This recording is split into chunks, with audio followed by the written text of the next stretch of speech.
बच्चों, मौसौ और लौसौ, महत्तम समापवर्तक और लघुत्तम समापवर्त्य का जो हम लोग का क्लास चल रहा था वो अब अंतिम चरण में है। तो कुछ प्रश्न जो कि रोचक प्रश्न भी है, आज हम लोग उसकी चर्चा करते हैं। तो सबसे पहले हम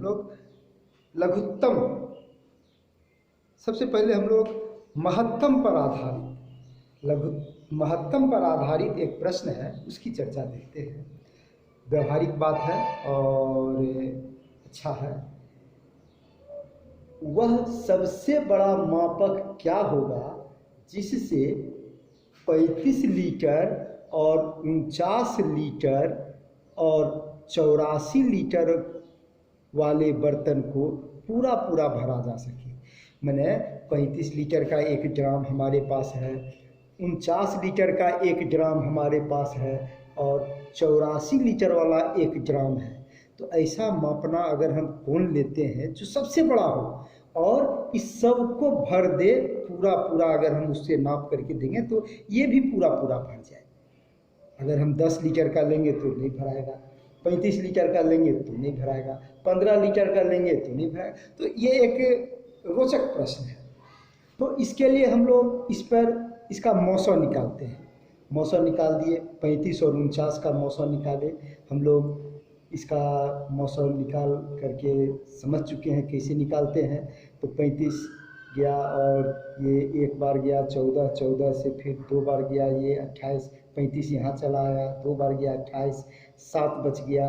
इस 14 को फिर यहाँ ले गए तो 7 दूना 14 कट गया, यानी कि 35 और 49 का मौसौ हमारा 7 हो गया। अब 7 और 84 का मौसौ हम लोग निकालते हैं।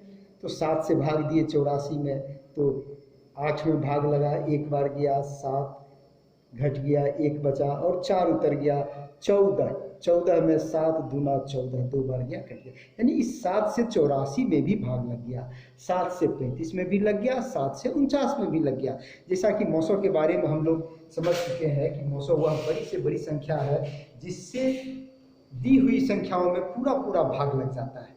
तो 7 हमारा मौसौ निकल गया, महत्तम समापवर्तक निकल गया। यानी 7 लीटर का अगर मापना अगर हमारे पास रहे, 7 लीटर का कोई एक डब्बा हमको रहे, तो उससे हम 35 लीटर को भी पूरा भर देंगे, 49 लीटर को भी भर देंगे और 84 लीटर को भी भर देंगे। 7 पचे 35, 7 सते 49 और 7 वाला नापना से 12 बार नापेंगे तो 12 सते 84 और पूरा हो जाएगा। ये एक अच्छा व्यवहारिक सवाल है। ऐसा सवाल परीक्षा में भी रहता है और आप लोग इसका प्रैक्टिस कर लेंगे। और हमारा ये कहना है कि आप लोग अपने से इस तरह का कुछ सवाल क्रिएट कीजिए, अपने से बनाइए, इससे आपको कॉन्फिडेंस बढ़ेगा और आप अपने सवाल बना करके अपने सॉल्व करें। हाँ, अगर उसमें कुछ प्रॉब्लम हो तो हमसे संपर्क कर सकते हैं, हम आपकी सहायता हमेशा करेंगे। दूसरा सवाल एक लघुत्तम समापवर्तक वर्त के लिए है, जिसकी चर्चा हम लोग पिछले क्लास में नहीं कर पाए थे। वो इस तरह से सवाल है, हम लोग देखते हैं। 2 अंकों की सबसे बड़ी संख्या निकालिए, बताइए जिसमें 6, 8 और 12 से पूरा भाग लग जाए। मैंने 2 अंक की संख्या हो, 6, 8 और 12 का लौसौ निकालेंगे तो उसमें तो पूरा भाग लग ही जाएगा। जैसा कि हम लोग संक्षिप्त विधि जान चुके हैं कि 6 का पहाड़ा पढ़ें, 8 का पहाड़ा पढ़ें और 12 का पहाड़ा पढ़ें, और तीनों के पहाड़े में जो सबसे पहला अंक आ जाएगा वो लौसौ हो गया। तो 24 हमारा हो जाता है, 6 चौक 24, 8 दिया 24 और 12 दूना 24। तो ये हमारा 6, 8 और 12 का लौसौ, हम लोग जो लौसौ निकालने की विधि है उससे हम लोग निकाल करके देख लिए कि ये हमारा 24 हो गया। हम लोग इसकी चर्चा बहुत बार कर चुके हैं, इसलिए इसको विस्तार में नहीं जाते हैं। अब समझ गए हैं लौसौ निकालने के कैसे हम लोग निकालते हैं। अब कहता है कि 2 अंकों की सबसे बड़ी संख्या चाहिए। तो 2 अंक की सबसे बड़ी संख्या 99 हो गया। 99 में इस 24 से भाग देंगे। हम जब लौसौ लघुत्तम समापवर्त की चर्चा कर रहे थे तो जैसे 6 और 8 का लघुत्तम समापवर्त आया था तो 24 आया, फिर तो लघुत्तम ने अपवर्त जब हम देखे थे सम अपवर्त, तो 24 आया था, 48 आया था, 72 आया था। फिर उसके बाद जैसे जैसे 24 का पहाड़ा में जितना आएगा वो सब 6 और 8 से भाग लग जाता था। यहाँ पर 6, 8 और 12, 3 का पहाड़ा, तीनों का लघुत्तम समापवर्त हमारा 24 हो रहा है। तो इस तीनों का सम अपवर्त हमारा आएगा 24 का पहाड़ा में। 24 के 24, 24 दूना 48, 24 तिया 72, 24 चौका 96, 24 पच्चीस 120 और इस तरह से आते जाएगा। तो हम ये तो 2 अंक का था तो हम लोग निकाल लेंगे, लेकिन अगर रहेगा हमारा 3 अंक का की सबसे बड़ी संख्या निकाले जो 6, 8 और 12 से पूरा पूरा विभाजित हो जाए, तो हम 3 अंक की सबसे बड़ी संख्या लेंगे 999 और उसमें भाग देंगे 24 से। अब 2 अंक का हम एक साधारण एग्जाम्पल बतला दे रहे हैं, आप लोग इसको 3 अंक में ले जाएंगे, 4 अंक में ले जाएंगे और अपना प्रैक्टिस करेंगे। प्रैक्टिस बहुत बड़ी चीज़ है।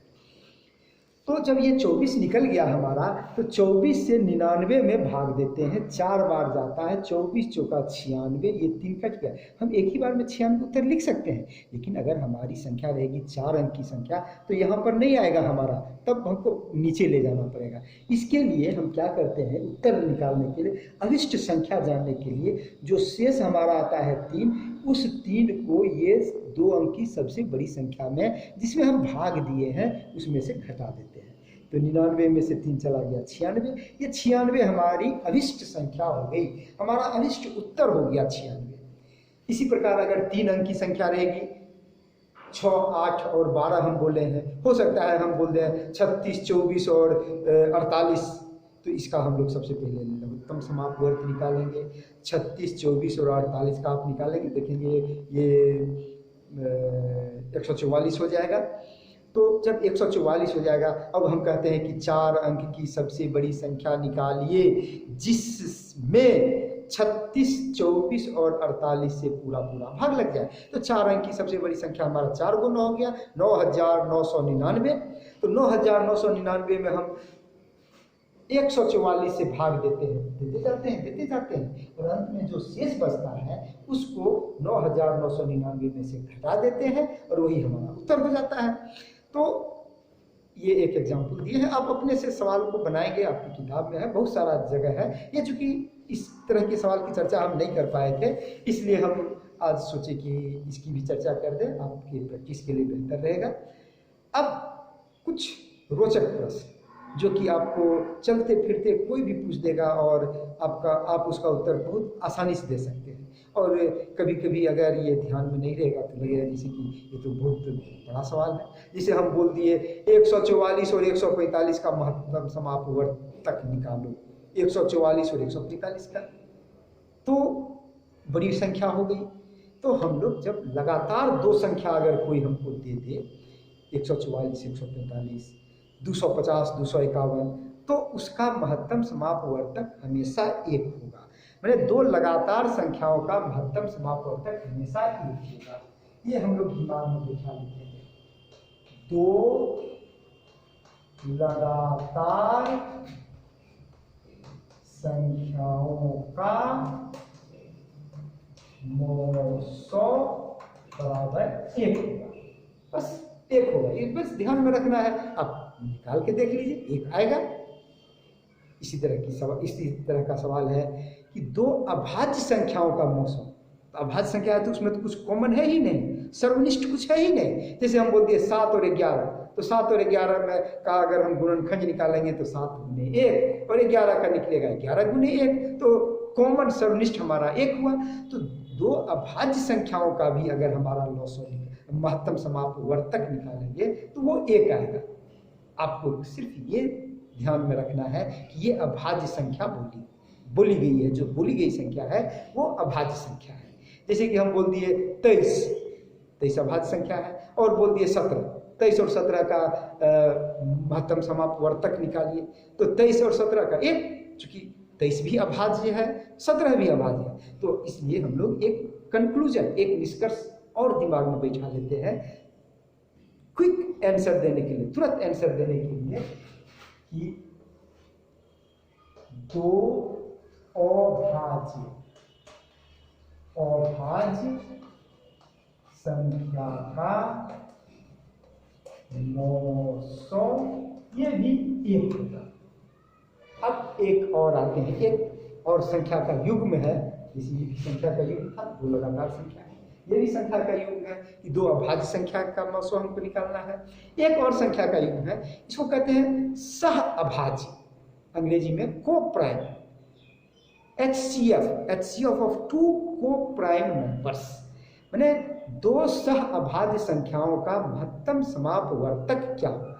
सह अभाज्य किसको कहते हैं उसकी चर्चा हम लोग कर लेते हैं, अच्छी बात है ये। बाय द वे हम लोग चलते चलते इसकी भी चर्चा कर लेते हैं।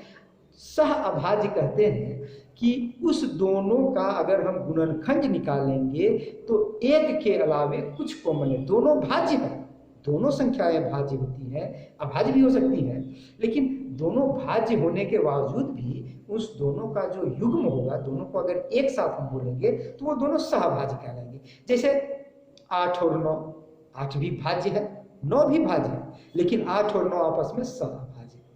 हम बोल दिए 9 और 25, 9 भी भाज्य है, 25 भी भाज्य है, लेकिन वो दोनों आपस में सहभाज्य है, क्योंकि 9 का फैक्टर, 9 का जो गुणनखंड होगा 3 गुने 3, 25 का फैक्टर होगा 5 गुने 5, एक तो आएगा ही, 1 गुने 5 गुने 5, और 9 का आएगा 1 गुने 3 गुने 3। तो दोनों का जो निष्ठ फैक्टर है, जो गुणनखंड है, वो हमारा सिर्फ 1 आएगा। इसी तरह सह अभाज्य संख्याओं का बहुत सारा युग्म होता है, जैसे कि हम बोल दिए 35 और 24, 35, 7 25 35, इसमें 1 7 5 और 24 का हो गया 1 2 2 2 3, तो 2 2 2 3, 5 और 7 कुछ भी कॉमन नहीं है, कुछ भी उभयनिष्ठ नहीं है, एक उभयनिष्ठ है तो सिर्फ 1 है। यानी 2 सह अभाज्य संख्या, हम समझ गए कि 2 सह अभाज्य संख्या किसको कहते हैं। 2 सह अभाज्य संख्याओं का मौसम वह भी 1 होता है। ये 3 निष्कर्ष है, इसको ध्यान में। 2 सह अभाज्य संख्या का मौसम ये बराबर 1। तो ये छोटी छोटी बात है, इसको ध्यान में रखेंगे। लगभग हमारा लघुत्तम और महत्तम समापवर्ग तक खत्म हो चुका है। अगले दिन हम नए चैप्टर से शुरुआत करेंगे। धन्यवाद।